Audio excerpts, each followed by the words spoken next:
الرحمن الرحيم ألف لام ميم ذلك الكتاب لا ريب فيه هدى للمتقين الذين يؤمنون بالغيب ويقيمون الصلاة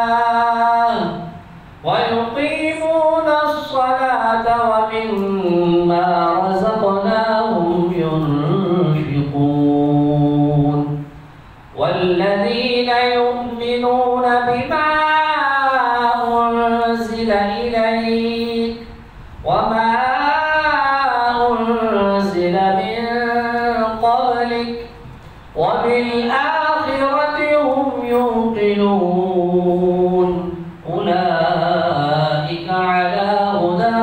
من ربهم وأولئك هم المفلحون